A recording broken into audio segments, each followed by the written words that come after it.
Well, welcome to the Wilson Center. My name is Dave Rajewski. I direct the Foresight and Governance project here and also the Serious Games Initiative. The Wilson Center, as most of you know, is the living monument to our 28th president, who was both a politician and an academic. I often think about what Wilson would have said if he was watching us right now talk about games. One of my favorite quotes from Woodrow Wilson is that I use all the brains that I have and all that I can borrow. And I think, we put a tremendous amount of brain power in the room, so I'm hoping we could use it over the next hour and a half. I thought I'd start with just a little story. I was going through my large pile of things related to serious games, and I pulled this out. This was designed for a hospital and healthcare administration game that we actually did in February 2003, downstairs in the room that most of you ate lunch in. And this was, I think, probably the first serious games meeting that took place in Washington, D.C. And I remember it took Ben Sawyer, who worked on this with me, and I had 3 months to get 40 people in the room. 3 months. And I remember making the phone calls. I remember picking the phone up and saying, we want you to come. We're basically going to talk about using video and computer games and digital media to solve some large gauge social problems, healthcare, secondary education, and there would be this pause at the end of the phone. And this went on for months, and we actually reached the point where we said, it's not going to happen. And in the end, we got about 45 people into the room, and we actually put together some essentially designs for games around healthcare, high schools, management of public lands. And I remember one woman saying to me at the end, she said, I have no idea why I came here, but I was just curious, and I felt if I missed this, I would have missed an important event. Now, if you fast forward 5 years or so, about a week ago, Games for Health conference took place in Boston. There were over 350 people there. They had to close the doors. 2 weeks before that, Games for Change took place in Manhattan. Again, over 300 people. Again, this is, I remember the first Games for Change conference that we supported in, I think, 2004. Again, we had trouble getting about 45 people in the room. So I think what you're seeing is actually the growth of an incredibly important movement about a very, very powerful piece of technology and media that's ubiquitous, it's socially contagious, but we haven't quite figured out what to do with it. Now, between 2005 and obviously 2003 and 2008, the challenges have grown. So back in 2003, we were spending about 16% of our GDP on healthcare. Now it's up to, I think, 17.5, 17.6%. Back then, it was $7,000 per person. Now it's over $8,000 per person. And obviously, we've also seen a significant growth in all kinds of health problems, ranging from diabetes to obesity. So the challenges are growing probably much faster than the movement. We see the same kind of thing going on in educational attainment. I just look at the latest PISA scores, which the OECD does. And again, you see a similar pattern. The U.S. is spending more than any other country in the world, about $80,000 a year on students, and we aren't accomplishing too much. So if we look at the 30 countries that are sort of associated with the OECD or in it, the U.S. is 21st in science and 25th in math. And we've seen slippage over the years. So I think, again, the challenges that we're trying to approach are enormous. And I think the idea is not to say that these games are panaceas or they're necessarily solutions. But I think they need to be kind of part of the solution package. Again, we've got something that every kid, if you've got kids, they're using these. They're using them in school, at home, in the bathroom, on the bus, virtually everywhere. They moved off the desk onto the mobile devices. So I think we still have a long way to go. We still have not figured out, been able to define, I think, a leadership role for the federal government here. I think it's actually key to do that. I think we still need a lot more research. We need a lot more research on how these games are used, and especially on the efficacy. What are they going to accomplish? And I also think we need, simply, I'll say it, more games. We're not building enough of these. We don't really have a viable business model, so we're probably going to have to figure out, what kind of public-private partnerships do we need to get lots of these built, not just a few a year, hundreds of them, built and evaluated and basically into use. So that's a big agenda we've got for the next hour or an hour and a half. Luckily, we've got some great people here I'm not going to have time to introduce all these folks, and that's why you've got bios for everybody. We may get a visit from Congresswoman Diane Watson. Those of you who plan events in Washington know what this is like. We'll probably get about a 10-minute warning. It'd be great if she comes and joins us, but we won't probably know until just before she comes. We are hoping that if she doesn't come, her chief of staff will join us. So we've got you hopefully for an hour, hour and a half. What I'm going to do now is turn it over to Michael Levine, who's the executive director of the Joan Ganz Cooney Center that we've had great opportunity to work with for the past, 8 or 9 months, I think, Michael, who will sort of go through the new report, and we'll try to give you an overview and kind of snapshot of the report. And then we'll kind of work our way through the agenda and hopefully come up with some solutions to what are fairly intractable problems right now. Michael?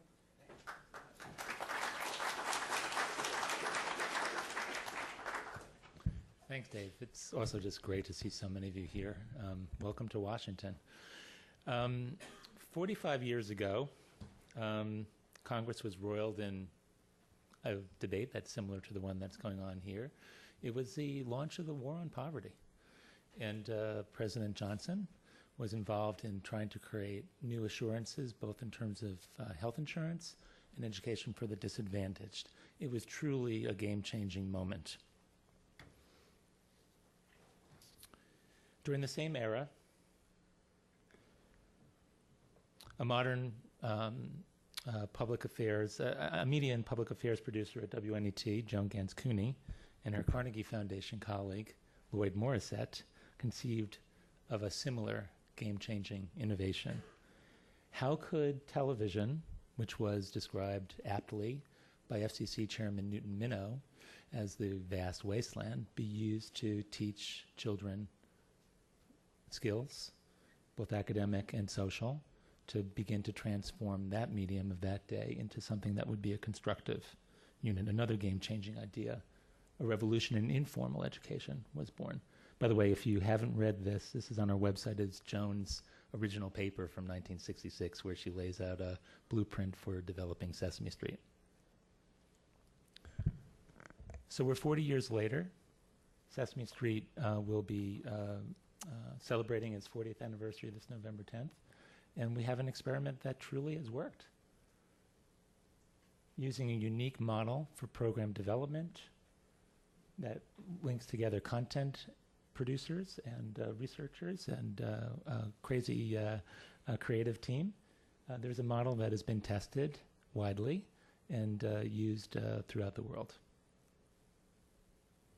Enter 4 decades later, and as Dave Rudetsky described, a completely new moment, right? We have a completely new mission before us. Just in the last 5 to 10 years, there's been a transformation in what children are using, the digital devices that they wear as their clothing, the number of hours that they're spending on digital media has grown to equal the amount of time they're spending in education. And the dawn, through the leadership of the workshop and other collaborators, of a new institution which we have started, called the Joan Ganz Cooney Center. Here is our founder entering a new game space. She is our guitar hero. But a good deal has changed in the 4 decades, as Dave Rudetsky alluded to. From Tom Friedman to the National Academy of Sciences, the Gathering Storm, the Business Roundtable, the variety of different reports on the importance of 21st century skills, comes the realization that on PISA, on all the OECD measures, America is falling behind. We are not keeping pace. We have not done what we need to do to propel children's learning and development. In particular, the Cooney Center is interested in the literacy challenges of the day. These are the awe-inspiring, numbing numbers that makes me have difficulty sleeping at night. How can America, with all of its rich resources, still be looking at a situation in which 1/3 of all 4th graders and half of kids of color and from low-income backgrounds are not attaining basic reading proficiency? And we know the fateful consequences of this development. By the time that they are 15, 16, and 17, if not before then, they are dropping out. 4/10 to half of all inner city kids are dropping out of high school, and similar numbers in low-income rural areas. Add to this formula, add to the fact that we haven't closed these critical literacy gaps, the developments of the digital and the global age. And so we have a consensus forming in Washington and in the States that there's a series of different skills, not only the foundational literacy skills, but what we call 21st century skills that are challenging educators and challenging healthcare professionals to adapt to the changing economic marketplace and the global marketplace.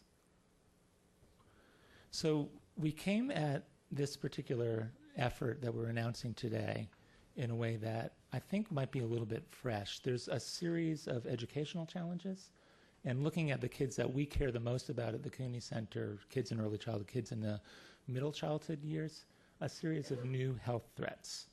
As the new debates over what children should know and be able to do have emerged, take a look at these data. Obesity is up, it's at pandemic proportions. Associated with this is diabetes. Leading cause of early absenteeism is asthma.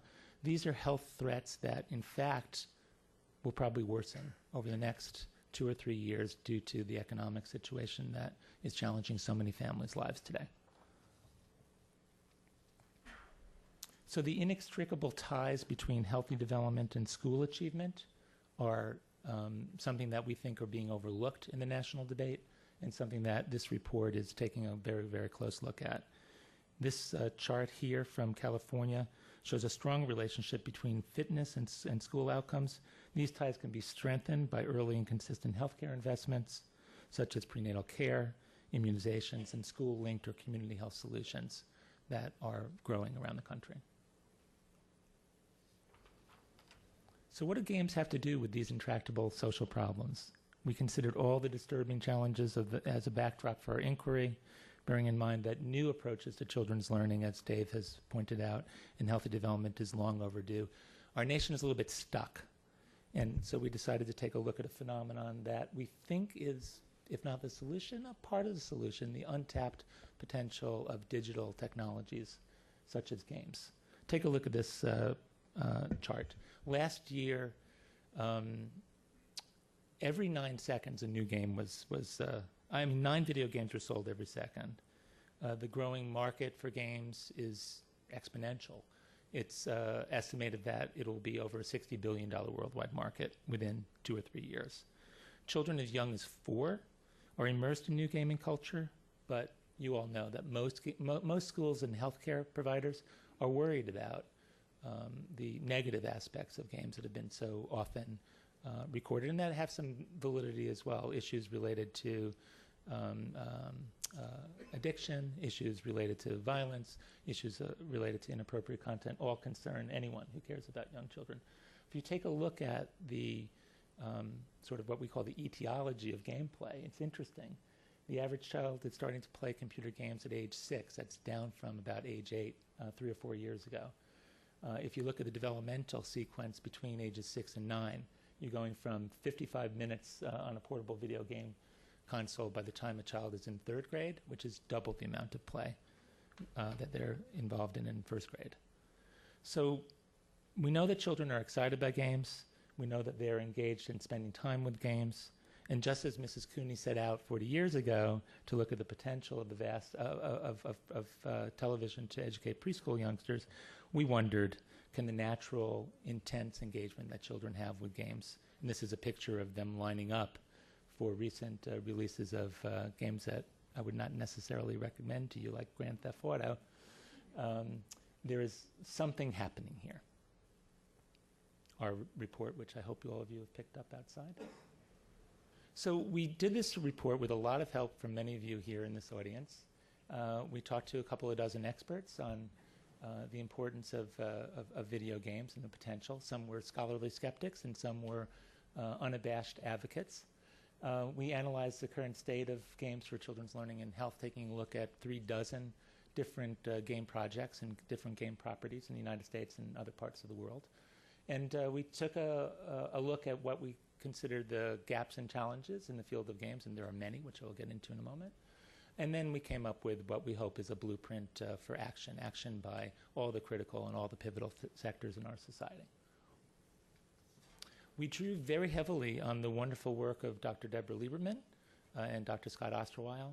Deborah, who's here and you'll see on the panel, as well as Scott, have done recent, really important scholarship on the issues related to the research-based evidence on the benefits of gameplay.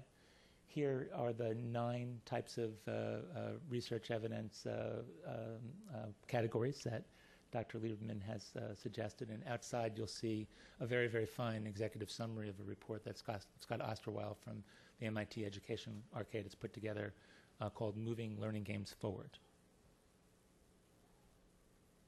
We take a close look at several games in the report, and notable are 2 that I will mention right now. How many of you have heard of Dance Dance Revolution? So DDR is making its way into hundreds of schools around the country, beginning in kindergarten, as a way to get kids up and moving, becoming part of physical education classes, health promotion, disease prevention, kinds of school-based and school-linked health clinics. It's become a very interesting example of a commercial game that had an unintended impact, according to the Mayo Clinic, a significant influence on children's health and well-being. A second game that we spend a good amount of time talking about is a new kind of game design and 21st skills-oriented game called GameStar Mechanic. It's been supported by a unique partnership with the MacArthur Foundation and nonprofit Media Labs, as well as now a double bottom line media distributor who will be talking a little bit about GameStar later on today. It is also the subject of several recent doctoral dissertations talking about the principles of game design, the importance of collaboration, the importance of problem solving, the importance of programming design. It's become a fascinating phenomenon and is the basis for a new game design school in New York City that will open in fall 2009. So what were the significant hurdles that we faced in developing, in looking at the research on this report? First, no surprise, in a field as nascent and as early on in its development as the game field, current research efforts are fragmented and there's not coherence. The old models of R&D, which are based largely on individual disciplines working on digital media development, no longer apply. Most of the work that's going on in terms of investing in educational technology is being spent, no surprise, on the hardware and the software, and little on the professionalization, the professional training, the needs that children who have health and educational risks have for adult scaffolding and support. There is this lack of imagination in bridging the divide between what kids do outside of school and what kids do inside of school. There's a need for a new learning paradigm that bridges 360 degrees. And the public dialogue, as I mentioned before, the framework of analysis is more around the safety and health issues, the health threats that relate to games, and less about their potential. So here are the recommendations in the report, which the panel will be, I hope, discussing. First, we call for a reversal of this fragmentation, and we call on the White House's National Science and Technology Council to help steer federal research agency development across the National Science Foundation, the National Institutes of Health, and the U.S. Department of Education. The agenda should focus first on key national priorities, such as early health development to prevent obesity and the early reading crisis that I described before. Second, we need to figure out a way to modernize practice. We're focusing here on supporting teaching and healthcare delivery for a digital age.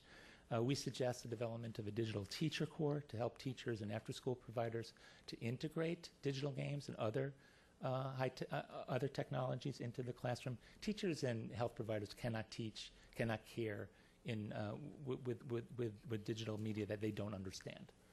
And then a third recommendation that I just want to highlight for you very briefly is we're calling on public media providers to modernize their practices.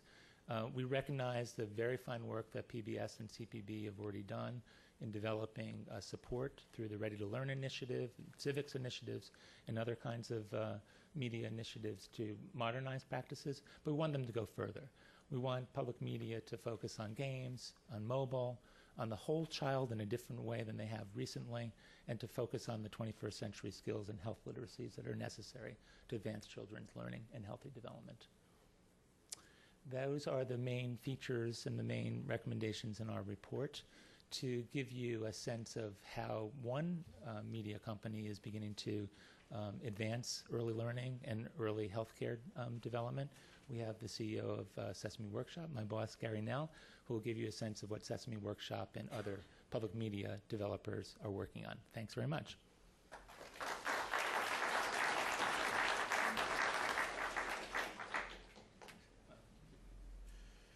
Good afternoon, everyone. And I know it was totally random that we have Sesame Street presenting now, so just kidding. What I wanted to do is just spend a couple of minutes to show you a couple things that we're doing that more not as a way of really promoting our work over the work, some of the fine work that's being done by all of you in this room, but just as a way of teeing up, I think, the panel, which have a lot to say, to take off on this and hopefully improve upon it. So what we wanted to talk about, first of all, is the fact that we sit here today in the center of our national government at a time when technology, education, innovation are being talked about by the President of the United States, the Secretary of Education, the incoming FCC chairman, and many others. There is a moment here that each of us in the room need to grab that I believe will pass if we don't take advantage of it. I think we're in a transition period in public education in this country, and the merging of formal and informal education will never have a window, has never had a window as apparent as today.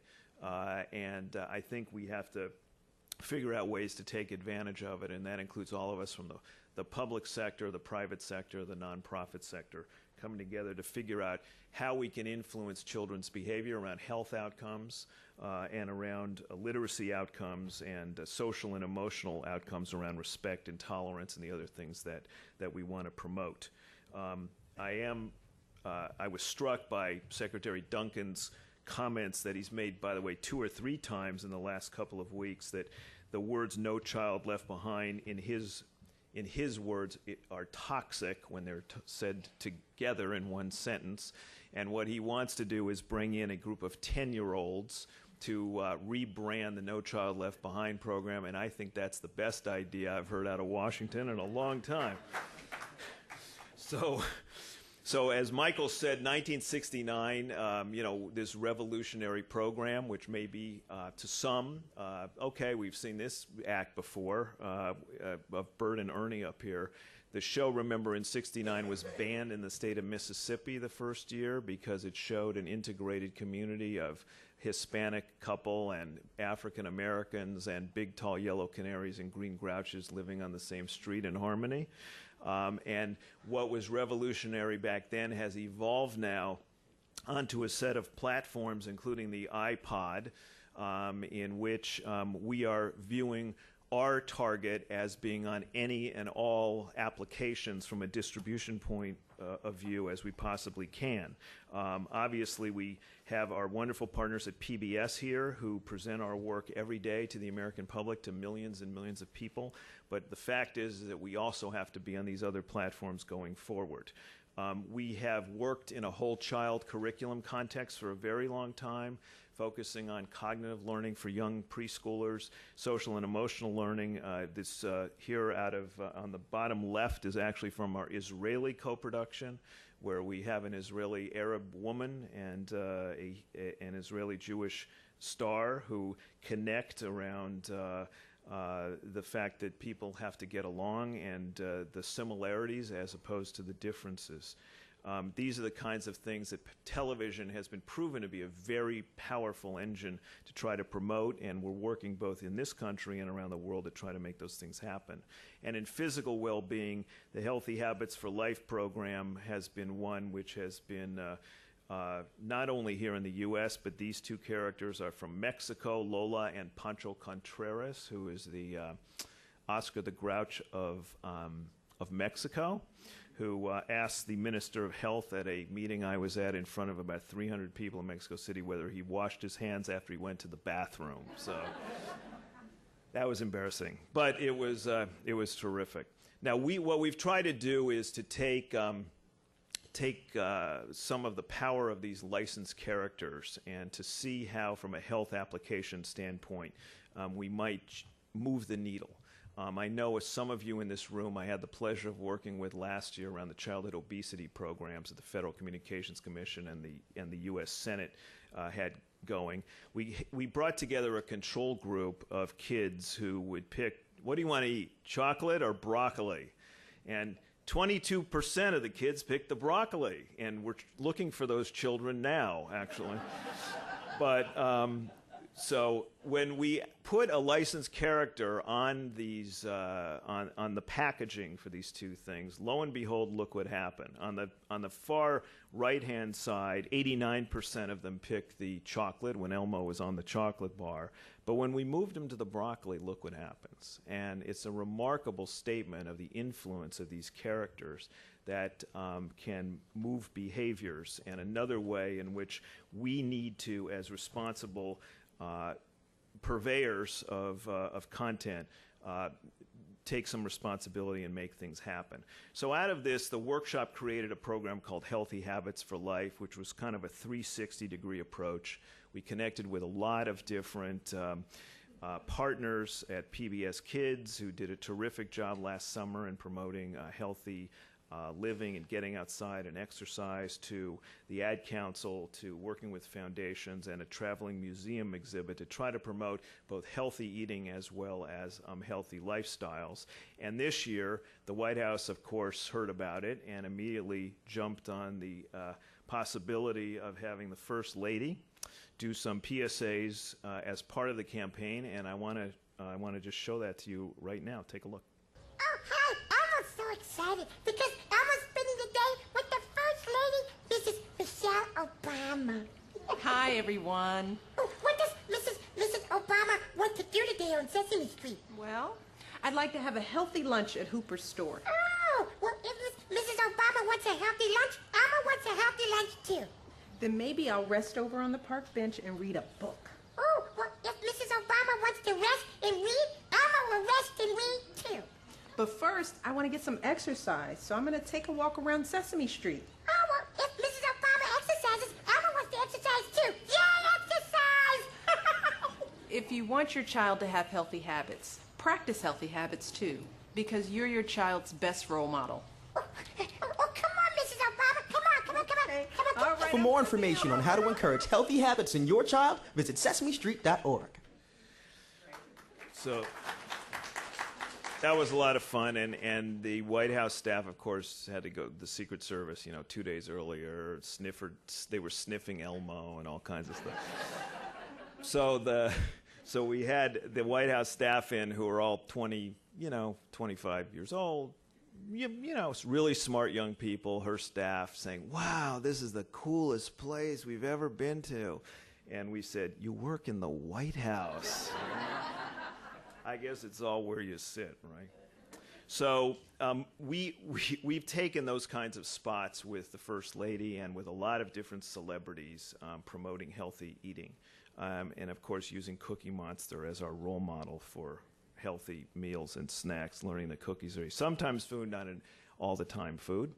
We're not making him the Pilates monster. But what we have done is created these podcasts, and when we introduced these podcasts actually became the #1 podcast in the United States, believe it or not, and it still is the #1 preschool podcast every week on Apple's iTunes platforms.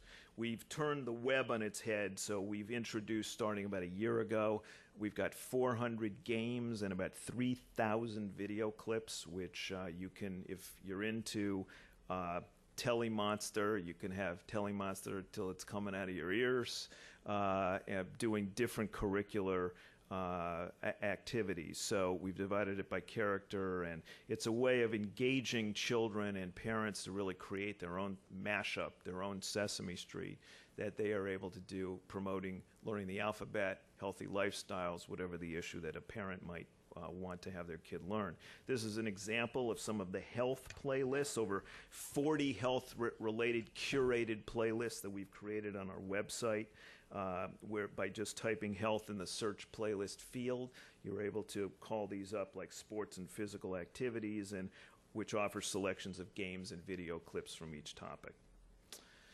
And then, of course, games which teach nutrition, exercise, and hygiene are also there. Color Me Hungry. This game teaches the importance of eating your colors, which most nutritionists will tell you is the critical thing for young kids to know. And the players try to help Cookie Monster sort the healthy foods by color, as an example. Or brushing your teeth. The player selects the toothbrush and then clicks through to have Elmo brush up and down and side to side. Now, these are very simple ways of attracting kids through very basic kinds of games, but this is an application, I think, which can give birth to other more sophisticated games as the kids grow older. We've also relaunched the Electra Company, thanks to our partners at PBS Kids and CPB and the Department of Education, which is really aimed at 6 to 9-year-olds to deal with that reading slump that Michael showed before. We set a goal out here to use the power of media to motivate children towards literacy solutions, and we created really, from the very beginning, I think one of the things that attracted the Department of Education about this project is that we had a 360 approach that went beyond television but onto broadband platforms, portable media and console games, et cetera, and a huge outreach program in 20 cities across America, promoting vocabulary and trying to close this vocabulary gap which exists between kids in economically disadvantaged neighborhoods and those in more so-called professional households. Phonics, of course, cracking the reading code, and connected text, but mostly, in my view, about motivation and finding ways in which we could really have a great place where kids can hang out at. And I'm really happy to see the results so far that PBS Kids Go has been able to deliver on the Electra Company. Over 2 million hits and 7 million videos streamed already by kids. And this is for a show that's only airing once a week. It'll be stripped in the fall, starting in September. And we're seeing a few of these things, gaming platforms that have been created being really popular. One called the Word Transformer, which features an animated character called Music Man who does his thing. Combotronics and the Chain Game and Sort It Out, which are phonics goal-oriented games. And Say What, which is also a phonics goal as well. And they feature characters from the show. I urge you to check them out on your own time. So those are the kinds of things that we can do with the Electra Company. Jack Bowser, who's one of our animated characters, must correctly read through the provided sentence to crack the code before time runs out. An example of, I think there's a Saturday Night Live routine on that as well, but it's a similar gig that we've got online. And the most popular is a character named Shock, who's a beatboxer, and the kids, through moving around these different dots and music scales, can combine words and create their own beatbox, which is pretty cool. And around the workshop, you hear this going on in people's offices when they're supposed to be working. So these are the kinds of activities, I think, just are illustrative of how we can use the power of new media to make a difference in health outcomes and literacy outcomes, in using media for socially responsible purposes and help children maximize their real potential. Kids as young as 4 are immersed in this new gaming culture, and we know of the concerns out there that are being raised, but we believe, and I hope those of us in this room are coming together, and we hope to be a catalyst to try to get the best minds in the creative community, the academic community, the professional research community, and others to come together to create some new platforms, because we know that children have a natural attraction to these games. Those penetration numbers across all socioeconomic levels are huge. Can we find a way to really make a difference in health outcomes, in literacy outcomes, and other ways of improving our country and indeed the world? That's why we're here today. And with that, I'm going to turn this back over to Dave. Thank you very much.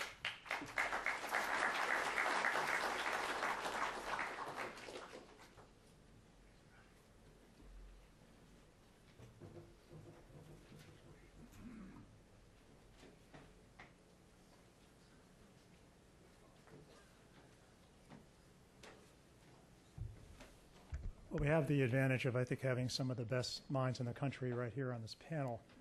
All of you have the bios. I'm just going to go down quickly. We have Deborah Lieberman here from UC Santa Barbara. And we have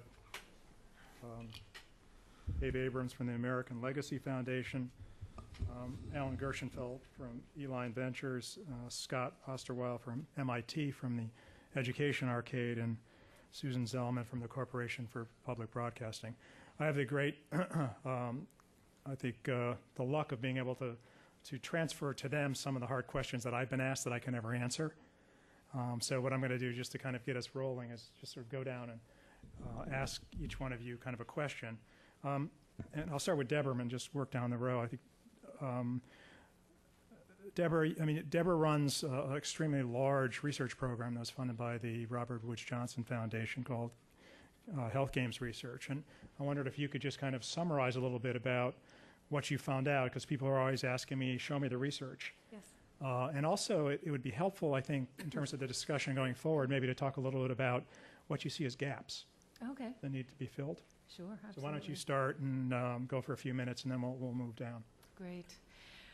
It's nice to see everybody here today. Health Games Research is a national program that was funded with $8.25 million by the pioneer portfolio of the Robert Wood Johnson Foundation.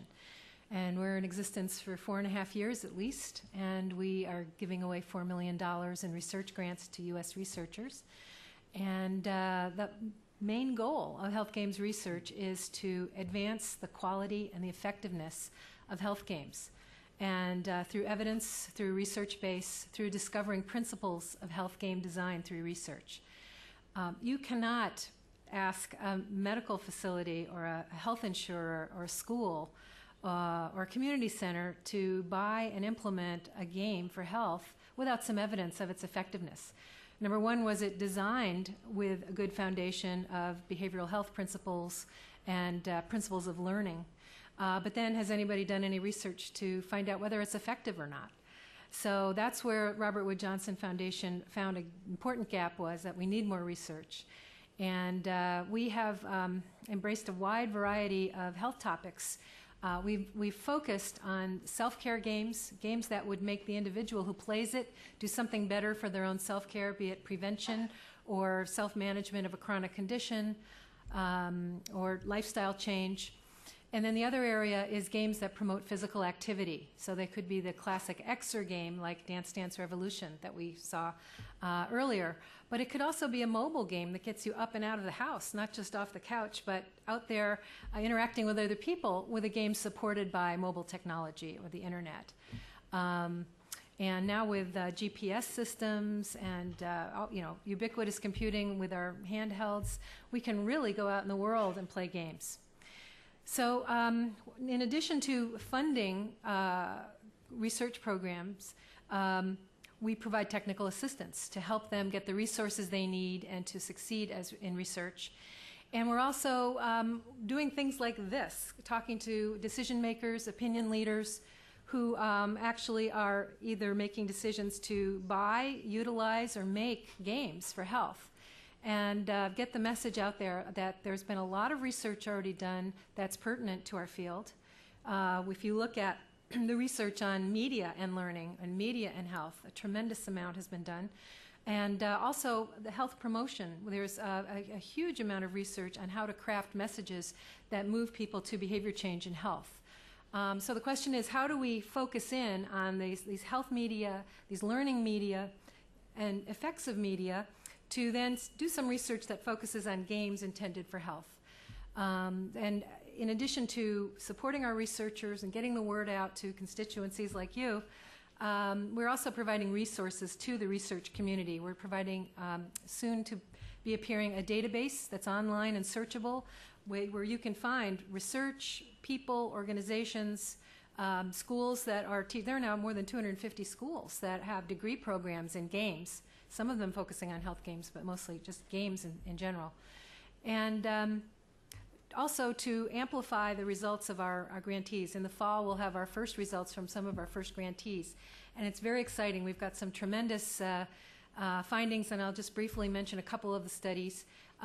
Putting seniors on stationary bikes and putting them in a virtual world while they bike so that they can race against their own best time. How would you like a virtual version of you that you're racing against as you're in your stationary bike, and you're racing against your own best time yesterday? Or you're in a team where you're racing with others, either collaboratively or competitively. And tremendous evidence that this motivates people to work longer and harder on their exercise. An alternate reality game, Indiana University is doing a game which takes people outside into a mystery that they have to solve. And real life and digital fantasy life are combined, where you may get a phone call from a character in your game. You're trying to solve a mystery. In this case, a professor at Indiana University has been kidnapped, and you have to figure out clues to try to save her. But there's a lot of physical activity involved, and you have to walk a long way, to find your clues, and you actually have to do some PE stuff to get your clues in. Highly motivated, that sort of thing. We've got games for helping people who have diabetes to count their carbs, and we have games for people with alcoholism problems, games that put them in typical social situations where they might have relapse. So a wide range of games with preliminary results that are very exciting, and I look forward to telling you more about it. Thank you. I was just looking. I have actually an iPhone app to measure my body mass index. All right. David, you've done enormous amounts of work on smoking. I mean, I think one of the things we know is quite often unhealthy behaviors start very early. The same is probably the case of obesity. I think the figures I've seen are 40% of children that are obese, and 70% of the adolescents will go on to be obese adults. So I wonder if you could talk a little bit about, how do you shift trajectories and kind of what role games might play in doing that? Yep. I think some of the evidence from the National Institutes of Health, where I was the former director of the Office of Behavioral Science, provide both pause as well as some real motivation for investing in games.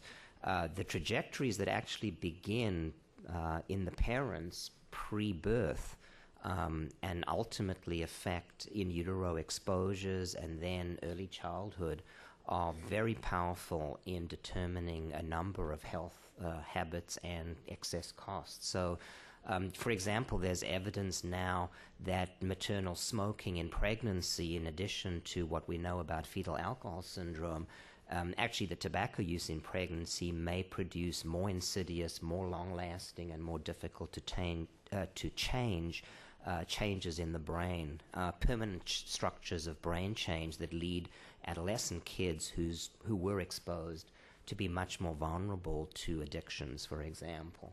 So there's just a lot of evidence that between 70 and 90% of the preventable portions of disease burden that we see in adults could be eliminated.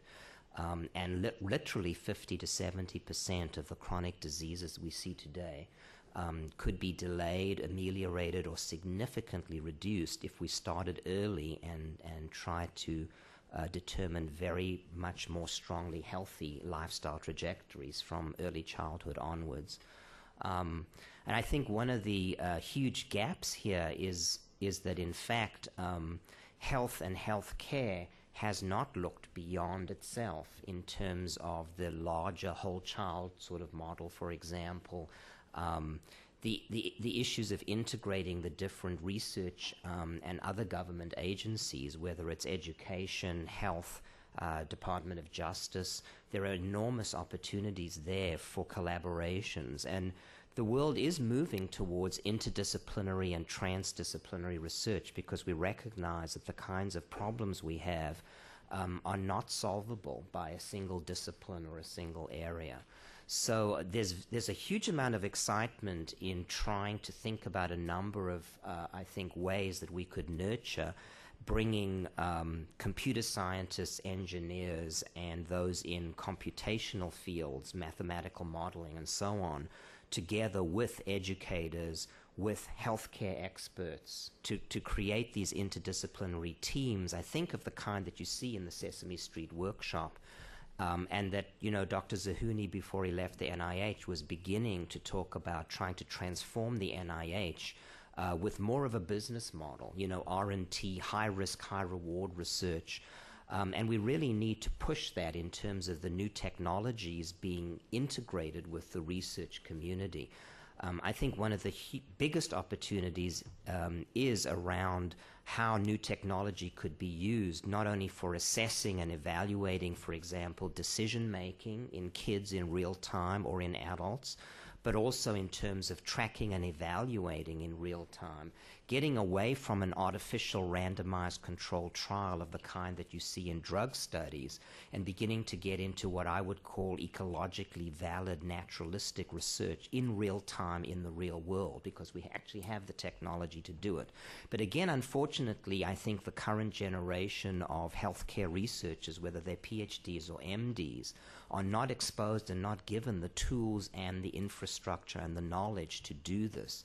They sort of come to it after the fact.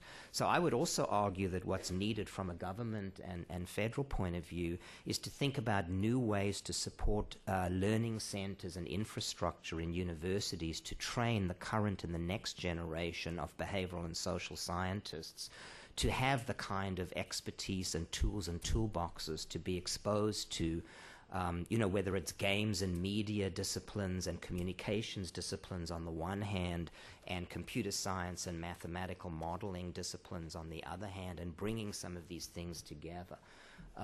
So again, I think there are some very exciting opportunities, but also huge gaps. For example, in tobacco research, ecologic momentary assessment, which is asking smokers who are in the process of quit to carry around a PDA or to use their phone as a digital device to do real-time assessment, has discovered that, what people say happens to them when they relapse after trying to quit smoking is usually a post hoc rationalization and doesn't actually match with what actually happened in their behavior in real time at the time that they gave in to temptation. So they'll say something like, it was a negative emotional state. I was a little depressed. I was a little bored. I was a little down. But when you look at the ecologic momentary assessment, which is assessing them in real time, 24/7 for, say, a 2-week period, you find that they were no more or no less depressed in the 30 minutes before they actually took that cigarette than they might have been at any other time during the average of the 2 weeks. So that gives us some insight into behavioral science and behavior change that, for example, could be used either in a gaming situation, in other situations, to begin to sort of merge virtual reality and real reality and perhaps lead to huge changes in lifetime trajectories towards healthy behavior. And that would also reduce enormously healthcare costs and improve the quality of life of all of our citizens. Great, thank you. Alan, I guess this is sort of a discussion you and I have had before. I spent 3 or 4 years ago, I remember going to some of the large commercial game developers in Microsoft and in California and talking about serious games. And they said, Dave, great idea, but we're probably not going to invest. And I mean, you're obviously investing. I mean, you believe in this space. And I wondered if you could share some ideas about how do you get people actually more from the private side, the investor side, into serious games? So there are a couple interesting trends that I think play very much in the favor of games for learning, games for health, games for change right now in terms of what's happening with the general game sector. When I used to run Activision Studios in the 90s, it was a pretty straightforward business. We would spend a couple years making a title for Nintendo, originally Sega, then Microsoft, Sony. We'd put it in a box. It would go through a retail channel. And that was pretty much what the business was. And retail was a big bottleneck. It was hard to get a game on the shelves.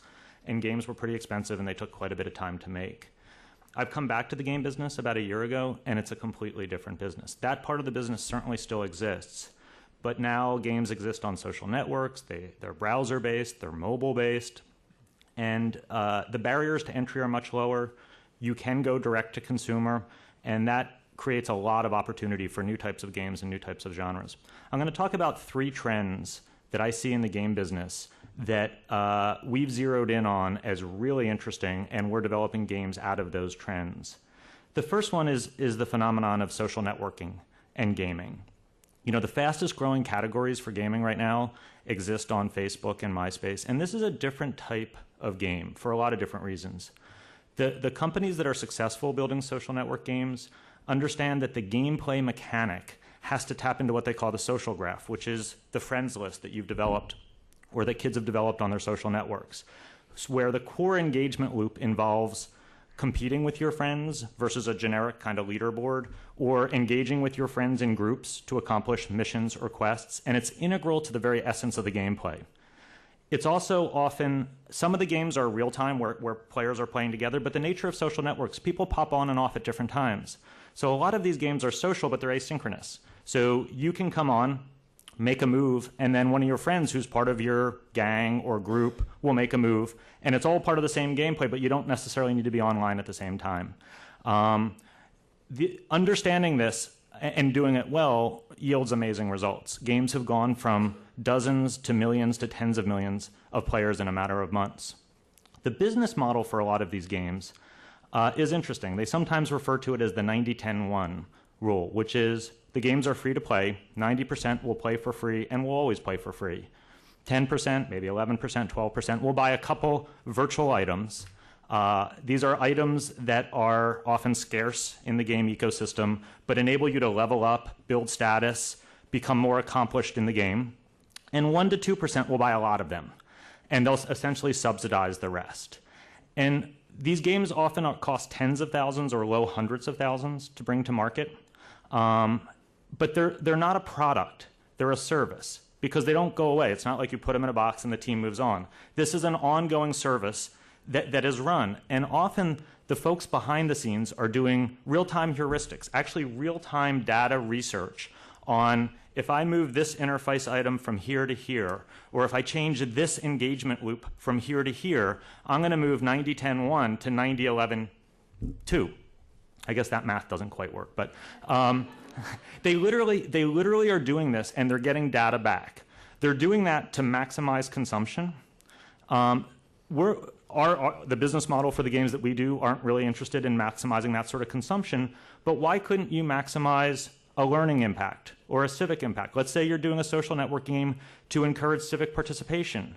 Well, you can optimize in real time civic participation and see if you're getting that output. And it's a form of real-time data that doesn't change necessarily other mechanisms for doing data studies, but is certainly very interesting data and is actionable.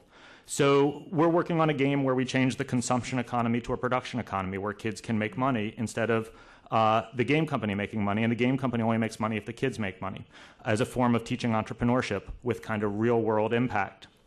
So that's, I think, an interesting trend that is being underutilized, I would say right now in the learning, health, and kind of social change sector. Another category that I find really interesting is the Guitar Hero phenomenon. Guitar Hero is a very popular title. If you have kids, I'm sure you've bumped into it. Joan Ganz Cooney is clearly a player. I don't have any real data on this, but I have quite a bit of anecdotal data that real-world guitars have had a huge spike in sales because of Guitar Hero. Real-world guitar lessons of acoustic guitars have had a spike. Now, you're playing a crazy plastic thing that's sort of percussion. You're not really playing guitar, but you feel like you're playing guitar. You're absorbed in the music. You feel like you're a guitar hero. I mean, it's a phenomenal entertainment experience. And it's creating real, if that anecdotal data is true, and I wish somebody would do a serious study on this, then that's real-world behavior change. I mean, there's lots of organizations that try to get kids engaged in music. And there's lots of studies that when kids are engaged in music, it has all sorts of benefits. Well, here's a video game that may just be doing it. I find that interesting, and I think there's some interesting clues there. The last thing I'm going to touch on is a trend that has been growing steadily around commercial games, and I think is a great set of tools for learning, health, and social change, which is modding and making games. I remember we had the rights to make a version of the game Civilization through a very convoluted set of legal machinations. We got to do one version of what I think is a masterful game by a guy named Sid Meier. And Sid Meier didn't work for us, so we had to have somebody else make the game. And we actually had a woman who was a former assistant district attorney for East LA, a very interesting, very talented woman, make the game. Now, she brought a very different set of assumptions to the algorithms that make that game work. And I remember looking in on the production team, and we had this set of game makers, essentially with an office full of books about world history, about civilization. I mean, to make that game, they had to be experts and had to make assumptions. And you know, history is not neutral. None of this stuff is neutral. You have to make assumptions. A lot of this is subjective. And they were having vigorous debates. You know, do we put in lawyers as a character? Do we put in slavery? There were things that weren't in the game that perhaps should have been. And I thought that's amazing. I mean, not only is there incredible learning around basic STEM, you know, programming, science, technology, engineering, math when you make games, but you have to, if there's a content overlay to the game, you essentially have to become an expert to make a game about that. So if you mod a version of Call of Duty, the World War II version, you kind of have to understand the parameters of the war. And that's, you know, the game companies have spent $10, $20, $30 million building not only the engine to make the game and the content and the animations and the characters, they've actually made the tools for you to mod it. Well, that's an incredible investment that I feel like is being under-leveraged in general by the sector. So I'll pause there. I hate to stop you because you're really on a roll. Scott, Michael mentioned that you just released this new report. I wondered, maybe you could just take us through some of the major findings. The point of the study was really to look at what's been done with learning games that's worked, and to try to capture what I think is an interesting moment right now. We've had several waves of interest in learning games, but the most recent one, I think, over the last, not counting the current moment, has tended to emphasize, somewhat like what's been emphasized in our schools, learning games have tended to emphasize drill and practice and acquiring content. And what we were really doing in the paper is pointing out, trying to sort of describe persuasively how powerful the real experience of gaming is for kids, which is much more about exploration and invention, and forming new concepts by interacting with interesting ideas and then gradually applying those concepts over and over again. I like to point out that if in a typical game, a kid is coming into a situation that makes no sense, that they're observing it, they're probing it, they're beginning to develop hypotheses, they test their hypotheses, eventually they have conclusions and they succeed. In other words, they're being scientists.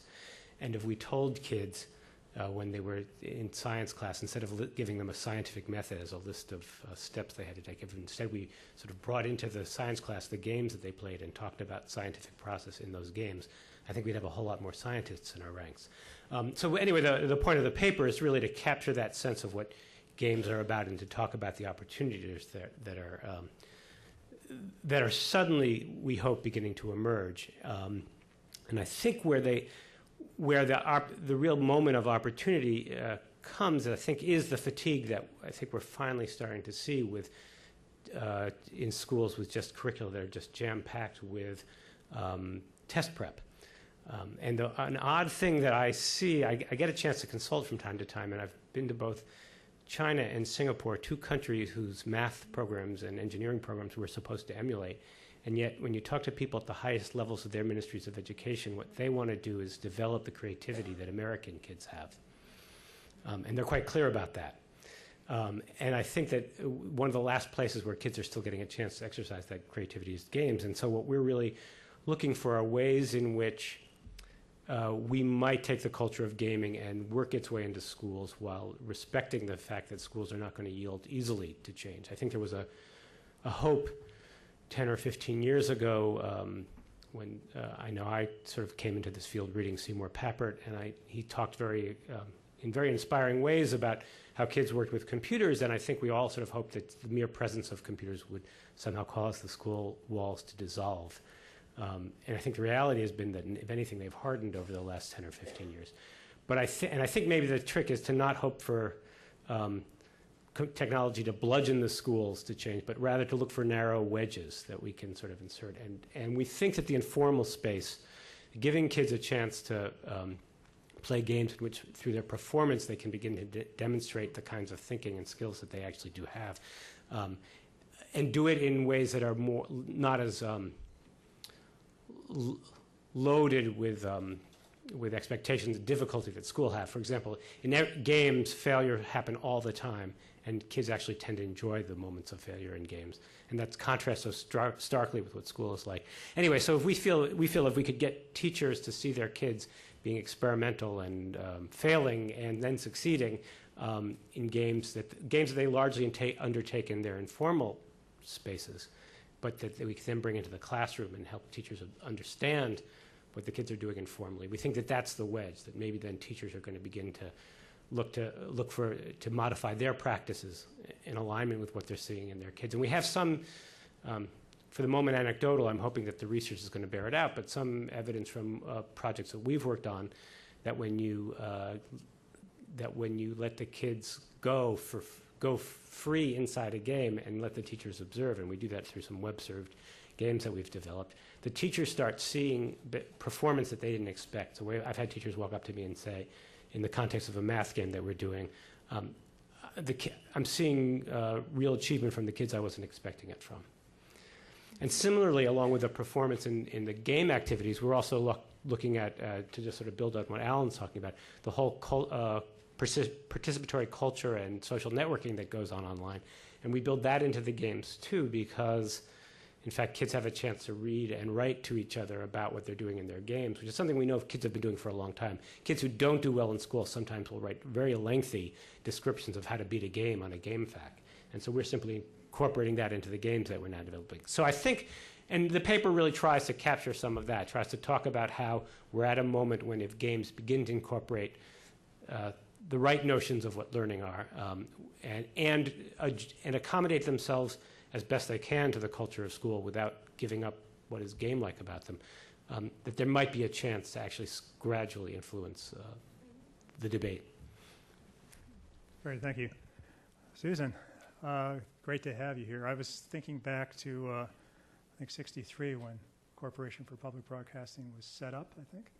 And I think President Johnson at that point in time made a comment that television is only reaching a fraction of its potential. And I think what was happening there was the creation of a protected space for public service television and radio. And I think it's been essentially a national heritage. Obviously, we're not the only country that did this. The English have done it. But sometimes I've thought something similar to that is needed. And I wonder sort of how CPB is thinking a little bit about games, both presently and kind of, if you could talk a little bit about what the future role might be. Well, first, I want to talk to you a little bit about my role as former superintendent of public instruction in the state of Ohio and how promising I feel this research really is. And particularly now, as many states are wrestling with very hard decisions with regard to their state budgets. And my personal concern about what's going to happen to poor kids in terms of their access to high-quality health care. I think that's an issue. And the reality is that poor, unhealthy kids do not do well in school and are subject to low achievement. And clearly your paper sort of talks about the relationship between achievement in kids and how healthy they are. So I see this as incredible promise. I also think that with regard to educational reform, I really think that the No Child Left Behind Act was a very important piece of civil rights legislation because it began to address the culture of low expectations or the soft bigotry of low expectations of who can learn and who cannot learn. And the reality is that in the National Education Reform Agenda, we've really never thought about how to capture the minds and hearts of poor children inside schools. The reality is that children have to park their technology at the door before they come into school, and that this new technology, as part of a 360-degree curriculum in which public service media can go back to its original DNA or mission with regard to education, has incredible possibilities. And the sad part is, in this national agenda, is that we are not thinking how to integrate new digital media into an educational reform agenda and how to sort of build the capacity of the profession to really use this media in ways which are constructive for all kids. So, for example, assessment is a very important issue. Teachers don't like the current assessment system, but the reality is that games give teachers just-in-time information to see how well they're doing.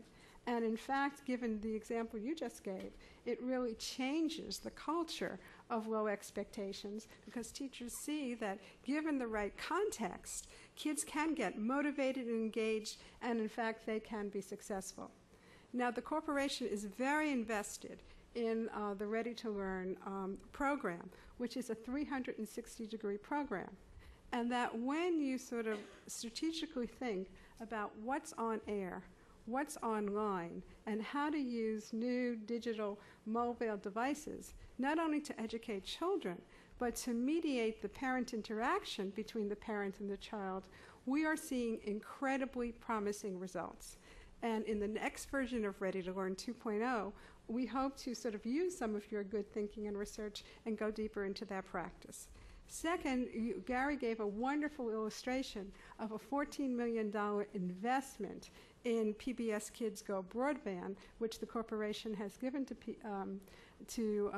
PBS, to really show how powerful that has been to the electric company.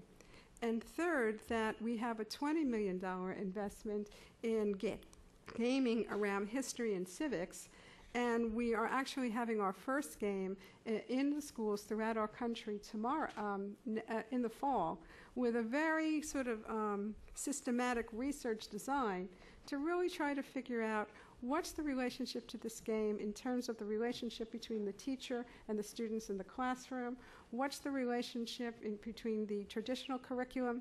I think one of the things we learned from the work of Seymour Papert's work with regard to logo, which by the way was pre-internet,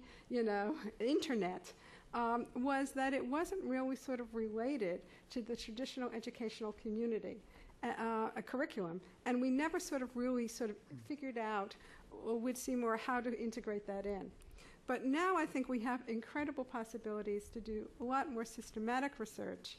And hopefully, these types of techniques, gaming, will be the disruptive technology, which will change sort of a very traditional mental model that we all have of school and what schools need to look like to really a much more fluid, agile learning system for the future.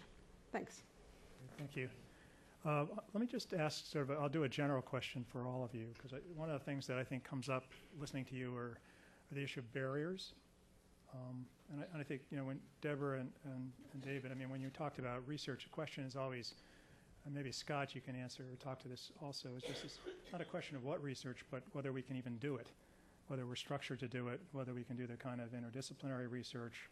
Obviously, there's a lot of discussions now at the National Science Foundation, NIH, about how do we actually do interdisciplinary research? How do we create research ecosystems? And then maybe barriers for you, Alan, because I think there are some significant ones still, and also some of the things that you mentioned, Susan. So maybe we could just do a quick round on barriers, whatever kind of comes to your mind, because that's obviously one area to focus public policy on. Why don't we start maybe with you, Deborah? All right. I just keep thinking about academic policy setting in a certain way. I'm at the University of California, Santa Barbara, and we pride ourselves on being an interdisciplinary campus. We're encouraged to work with colleagues in other departments, and that has led to some great collaborations. I'm working with people in the neurosciences and in computer sciences, even the English department, each bringing our own strengths to thinking about games as a way to change health behaviors and to foment learning. But it is hard, even when we are chartered to do that. There are certain institutional barriers. Everybody has their own silos and their own agendas that sometimes it's hard to meet everybody's needs, even just in terms of getting credit for who's the PI on a project. So therefore, their organizational research unit gets the credit for it. So I think there's a role to be played by the federal government funding agencies such as the NIH in terms of centers of excellence, establishing that interdisciplinary approach. And it's just necessary in our field. We just need to bring so many areas of expertise to the table. So I think we need to think about institutionally unlocking some of those barriers. David, you want to? Just to add to that, I think we do have very good nascent or initial models of how to do this, and we have new research design methodologies and measures. It's just that they're not being disseminated and adopted as rapidly as they should be. And I think there is a great opportunity to transform the way actually we do science, social science, behavioral science, and even biologic science.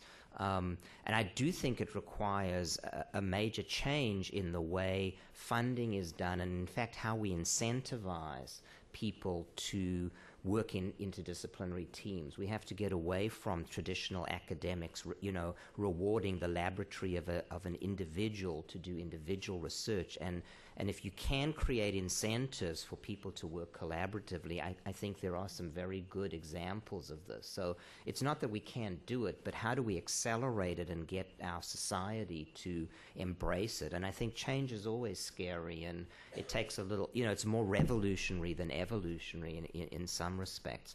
But I do think you're seeing some dramatic pushes from industry.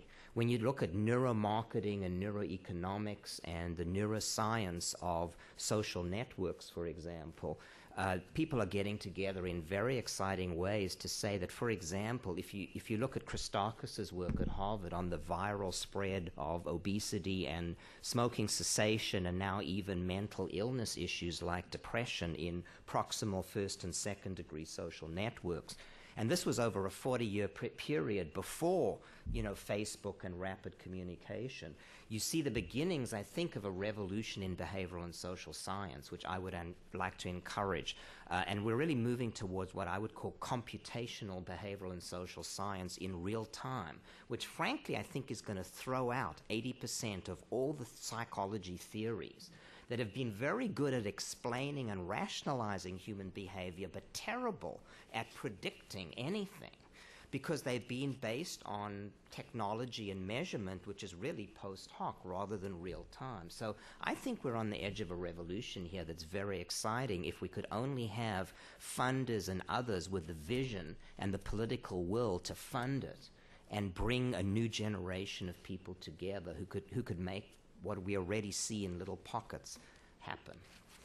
That's obviously going to be a threat to a lot of tenured psychology professors. Alan, you want to? So, clearly high-risk capital is really important, but I want to talk a little bit about spending that high-risk capital efficiently, because I think if it's not spent efficiently, less dollars are going to show up. And I think one of the biggest things that's lacking is a publishing methodology versus a developer methodology. And by that, I mean the difference between a publisher and a developer in the game space. A publisher, like an Activision or Electronic Arts, they provide funding for a game, they select a developer, they oversee the development, they troubleshoot when it runs into trouble, but they also do marketing, distribution, and support. A developer makes a game, and there are developers on every platform, and they're quite different. When a foundation or the government funds a game, essentially they're a publisher. They're providing capital, they're selecting a developer, they're overseeing development, they have to troubleshoot if it runs into trouble, and they have to somehow bring it to market so that people can play it and it can have its efficacy or its testing baseline. And publishing is hard, it's complex. When you publish, you have to look, before you greenlight a title, you look at the whole scope of the title. Not just can it be made and can it be fun, but how are you going to market it, how are you going to distribute it, how are you going to support it? And I think that mindset, kind of a green light mentality and process with rigor, a portfolio strategy, which publishers do. They do a blended portfolio across different platforms, different genres. They also continue to support titles. A title like World of Warcraft, if you look at some of the most successful titles, you'll see 2 or 3 titles that are lesser known that, in the case of World of Warcraft, there were some real-time strategy games that took the turn-based strategy and added a real-time component. They're not as well known, but they kind of cracked the gameplay. It was built on by the same publishers, and then they got it right on the 3rd or 4th one. So they stuck to some kernels that were working. These are all publishing methodologies. So I think a big barrier is getting getting folks that have the skills to really develop a portfolio strategy, a greenlight process, and a publishing rigor to make sure the dollars are well spent. Just to build on the last 2 comments, and I'm not, by the way, I'm not really a researcher. I just play games with them. But One of the things that that I see all the time is that the model for academic development of games tend to be people who've got who've done a lot of work on theory and who can write a really good proposal based on theory, and who have convinced themselves that because they know the theory, they can design the game. They get the money. They're the ones who've tended to get the funding, and they've tended to produce things that prove that if they prove anything, they prove that theory isn't enough. But then they end up on shelves. And it isn't to say, by the way, that those people don't bring something important to the table. I really think that the model, and I think this is a different way of saying what David said, is design research. We really ought to be researching through the design. We ought to try making things and seeing how they work. And to build on Alan's point, that can only work if we're not building big things where we put a lot of money at risk. I think we need to encourage developing lots of small, interesting little applets and games and putting them out there and seeing what works and learning from the process of making them and the process of putting them out, rather than sort of building these big monsters that then succeed or fail on sort of on a one-time basis. Well, I really hope that when we're developing games, we have classroom teachers, we have principals, we have preparers of the next generation of teachers at the table. Because ultimately the issue is really sort of breaking down the relationship between formal education and informal education. And educators really have to be strategic partners in this initiative. Plus, I think there's a lot that the U.S. Department of Education can do in terms of their educational reform strategies. They fund comprehensive centers to give technical assistance to states and districts. The next sort of reauthorization should have a strong educational technology component to that. We now have a new director at the Institute for Educational Studies, and I think we need sort of cross collaborative research with our social scientists, our gamers, and our educators to really think about the potential of these new digital assets and how they can in fact shape a different mental model of what schools must look like for the 21st century if in fact we are going to sort of move the needle and really raise the academic bar and close the achievement gap between our highest and lowest performing students. Great. I'm going to ask the panel to stay right here. We've been joined by Richard Butcher, who is the Chief of Staff for Congressman Diane Watson. And it's great to have you here, Richard. So we're going to let him basically give him the floor, say a few remarks, and then I think we'll come back to Q&As.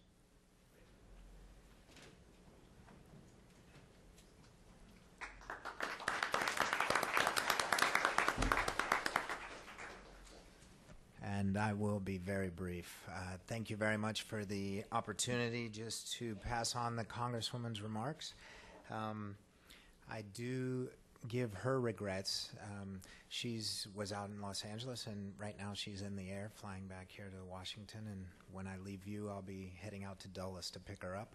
So we missed just by a little bit of timing. But I also wanted to say before I start, and before you look at me and try to guess my age, I just want to say it's been fascinating and really nice to hear some of the in-depth discussions on education and where technology is going. I grew up with Sesame Street. I grew up with the electric company. I grew up with Zoom. I also, when I was in 6th grade, I didn't want to buy a record. I wanted to save my money and buy a TRS-80 that had 4K of memory. And we saved everything on a tape recorder, which, so I've actually grown up through this whole era, and it really is fascinating to see where it's going, and please keep encouraging this type of dialogue and the depth of this type of research and care about education in the children, because it will provide fruit in the future. So let me just go ahead and give you the Congresswoman's remarks instead of adding my own, and these will be very brief, but I think she's pointed at the direction that she would like to provide. Diane Watson is the representative from the 33rd District of California. We have Hollywood, we have USC, we have a very small population-dense area, but in a very innovative and fast-moving and very culturally diverse district. So the Congresswoman states, I can remember back to the years when Sesame Workshop was launched. Sesame pioneered television programming that has consequently transformed learning for so many children in the United States and around the world. Over the years, through my work as a teacher, Los Angeles Unified School District Board member, California State Senator, Ambassador, and U.S. Congresswoman serving on the Foreign Affairs Committee, I have had the opportunity to witness the global impact of Sesame's programming. Sesame Street is indeed the longest street in the world, and its Muppets are one of our country's best cultural diplomatic resources. In my own community, the impact of Sesame is working its magic. I introduced the Sesame Workshop program, PANWAPA, to Fauché Learning Center. Fauché is an innovative K-12 school in my district. PANWAPA fits in as part of my long-term commitment to harness technology as an educational empowerment tool. In addition, PANWAPA provides a pathway to cultivate youth as responsible global citizens. I have witnessed the excitement of students immersed in a multi-platform environment of virtual and real-world learning. Moreover, I have observed how the technology-based resources offered in 5 languages has inspired youth to communicate with their peers around the world. Today, I applaud the creation of the Cooney Center that is committed to harnessing 21st century digital technologies to advance learning potential in our children. I also wish to extend appreciation to the partners, Robert Wood Johnson Foundation for sponsoring the critical research on the relationship of video gaming and digital technology to children's health and learning, and the Woodrow Wilson International Center for Scholars for hosting this event. The game changer research is important because it highlights the significance games have in assisting children to learn healthy behaviors, traditional skills, for example, reading and math, and 21st century strengths such as critical thinking, global learning, and program design. The Game Changer Executive Summary offers an action plan of research-based recommendations that can guide the multiple stakeholders in media, industry, government, philanthropy, and academia to address digital age challenges in both health and education. I look forward to collaborating with my colleagues on the Hill to promote appropriate research and development priorities that will support many of the ideas presented in this report. Additionally, I invite the Cooney Center and other esteemed national leaders, including those in my own district like the USC Game Innovation Lab, to collaborate with my staff in order to design strategies and forums that will continue the critical public dialogues harnessing digital media and games as tools of transformation in learning and health. Thank you for the opportunity to speak to you today. And I'd just like to end by saying I also like to thank Mr. Levine, Mr. Nell, and Mr. Lowenstein, who have communicated and collaborated with our staff, and we hope to move that forward in the future. Thank you very much for the time.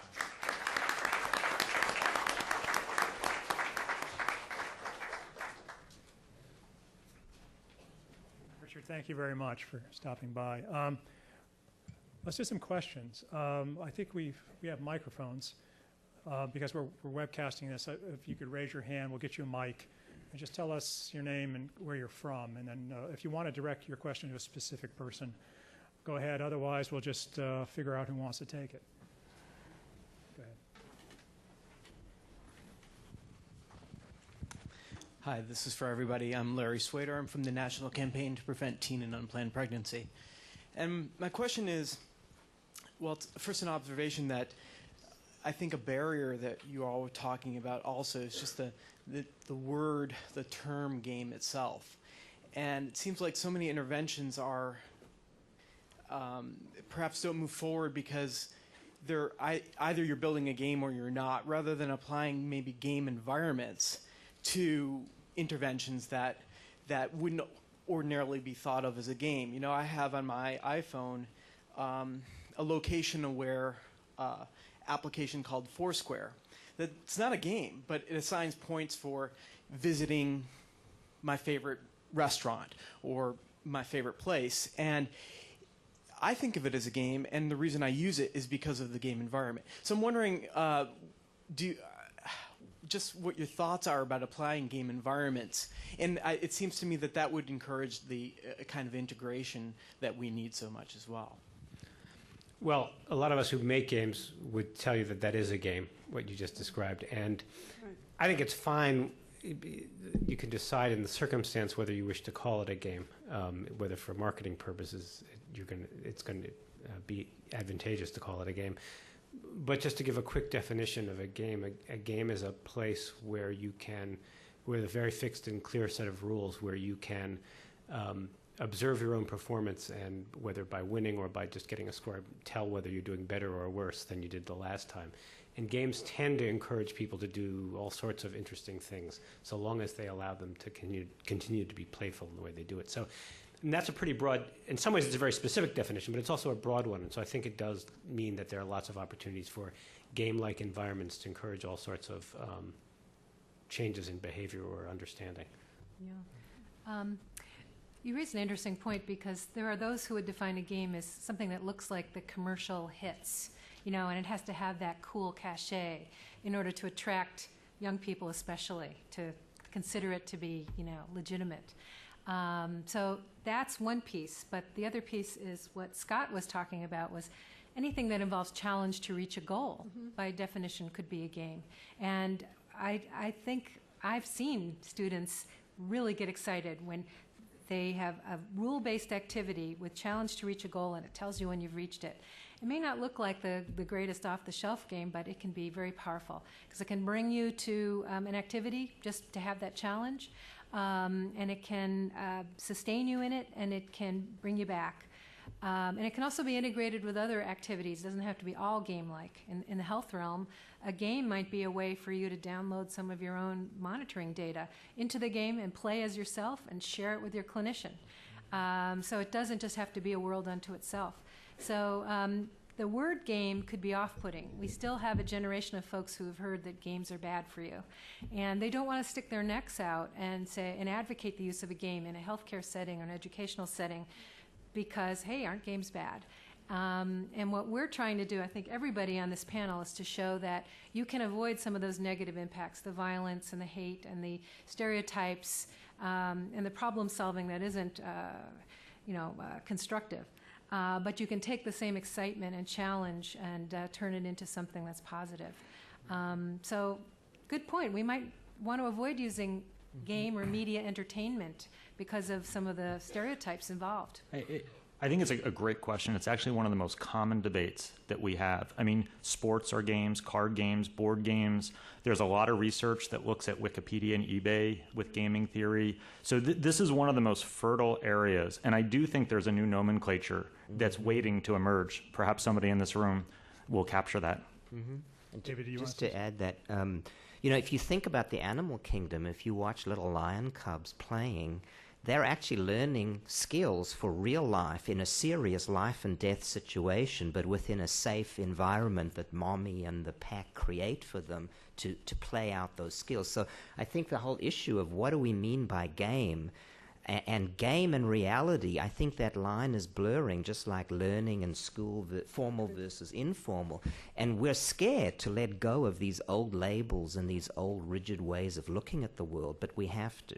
So, I guess I see games as a safe way of learning life skills, and I would like to encourage a blurring so that what they learn in the game may transform into skills to lead a better life, for example. So I'm not concerned about picking hairs there, but I do think it's important to recognize that we don't want to make artificial distinctions, although it's important to know, where something starts and where it ends. Well, one of my favorite definitions of games actually is from Benjamin Franklin, who said that games lubricate the body and the mind. Yeah. Ben Franklin. Yeah, way in the back.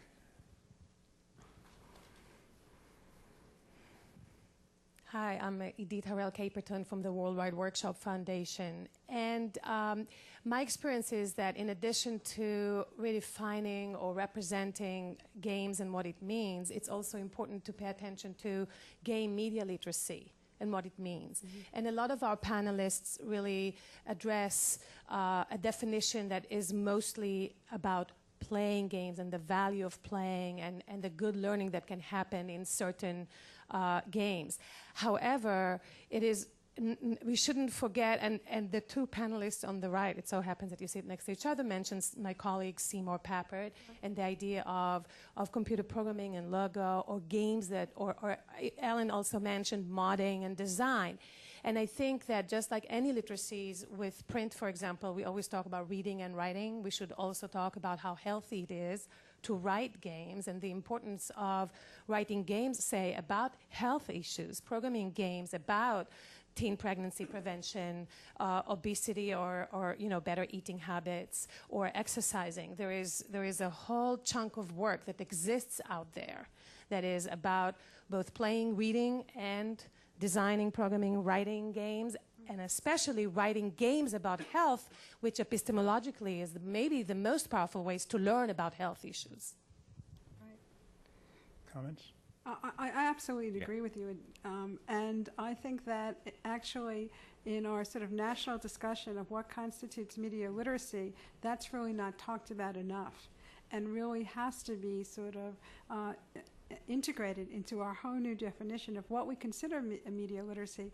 And actually it's a discussion we're having right now at the Corporation for Public Broadcasting as we think about our strategic investments next year and how to incorporate that into our STEM initiative.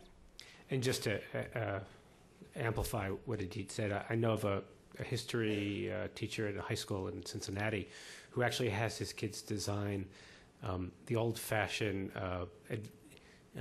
text adventure games. Some of us are old enough to remember games when all you did was read text and it said, and you would type things like turn right, turn left. Well, these are kids who've grown up with Xboxes, but they're really into designing these text adventure games, and they're doing it around history. And so, and it's a model of something that really works. So it's not about the technology, and it's all about the pedagogy. In effect. Yeah. One point I'd like to add is one of the most insidious things about games is that there's a cause and effect that some programmer or designer has decided to show. It's a whole world and a system where when you make a decision, what happens with that decision? You mentioned preventing teen pregnancy. Well, you could have a game where the only way to prevent teen pregnancy is abstinence. And the game only works if you choose abstinence. But you could make the same game with other options for preventing pregnancy. In the health realm, even how to treat the common cold is a controversial thing, and doctors will argue about cause and effect and when to take action. So part of the literacy is to teach young people to really be critical of what some of the underlying assumptions are within a game and not just to take them as given. We're going to take one more question right here. Hi, Joe Madden from Livermore, California. Really on the heels of what you've already been talking about, as far as game development, our real life, of course, is going to imitate the games, hopefully, that we play. So, is the first question you ask yourself as a game developer, do you put yourself in that gamer's experience? Are they going to be the hero, the anti-hero, or is their actual avatar going to mimic themselves as much as they can? And has there been any any studies on how that influences their their gaming experience and what they can learn from that? I can talk to that. Yes. First of all, games are a real experience. We're finding research again and again that shows that these are real experiences, and you respond emotionally as if you were really there. Secondly, we like to look at role models who are like us. The closer a role model is to us, the more we pay attention and we learn and we may copy what we see. So the ultimate is for the role model to look like you. And that a lot of people are working toward, making games where you can just download your picture and then you play as yourself. Or role models that are a step or two better than you currently. They're exercising more, or they're doing whatever we want to teach them a little bit more because you want to emulate that. And there's research to show that we will strive harder to improve our health behaviors, or we'll focus more and learn more if we like our avatar. It's somehow represents us, and therefore we want to try. We are also experimenting with avatars that represent the aggregate, so of our peers. So what if the aggregate of your peers was eating more green vegetables than you are, or exercising more? So there's research to show that we do that. So you're hitting on a very important point, and I think games are a great environment for finding out what other people are doing, setting role models that are doing a little bit better than us, and you'll see the behavior change in that direction. Any other comments on that one? One comment. Nick Kristof, who we're making a game with, the New York Times editorial writer, did the keynote at Games for Change. And he talked a lot about how in the world of philanthropy, if you can identify with an individual, it's dramatically more successful than a sort of abstract cause. And even as literally as if you have an opportunity to save one person or two people, most people will go for one, even if it's the same resources. I mean, and there's a fair amount of research behind this.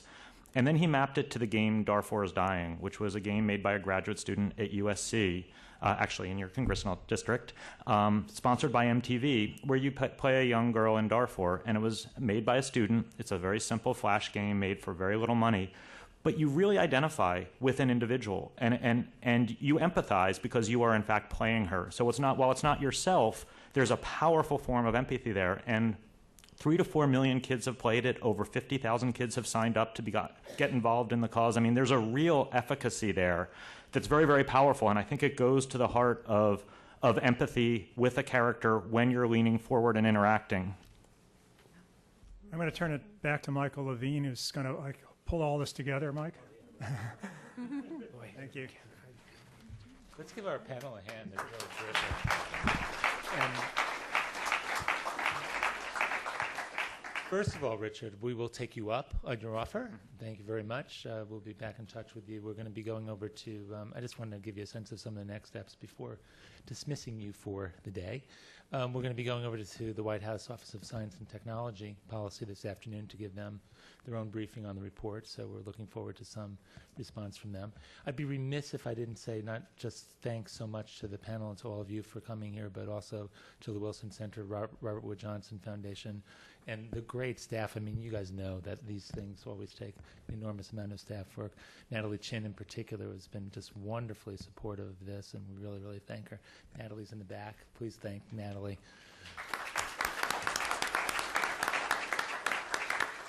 And my wonderful staff at the JGC, as well as our colleagues at Sesame Workshop. Thanks so much to David Lowenstein and Ann Tai and Dixie Ching and others here like Jody Lefkowitz and Carrie Miller back at Sesame Workshop, and of course Louis Bernstein and Gary Nell. Thank you for supporting our research and the work that we're doing, so much of it.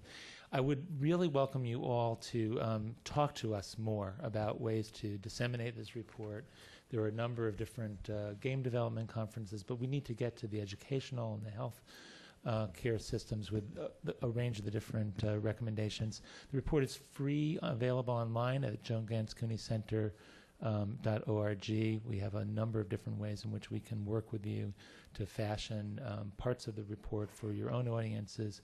Please, we didn't get a chance to talk about all the recommendations in the report. There are many sectors here. You've got people from early childhood, you have people from adolescence, you have people from healthcare, from teen pregnancy. It's just a really interesting mix of folks in this community who care about games. I would just encourage you all to use the work that we have started and the work that MIT and Alan and Susan and David and Deborah have developed, many resources outside for you to pick up on, to begin to really have this discussion about what is it going to take to introduce a new learning and healthy development paradigm. We've got the seas of change. You're seeing in the healthcare debate right now how difficult it is to change. We've got scarce resources and a whole lot of debate about how these things should go. But I submit to you that there is something really interesting and possibly even magical in the digital development that's underway if we prepare adults to use these digital technologies appropriately, and if we follow the lead of our youngest children who are telling us something about what they want and what they need to know and grow. So thank you all for spending the afternoon with us. Safe travels, and please, some of us will be staying for a little while. Please come on forward and we'll continue the discussion.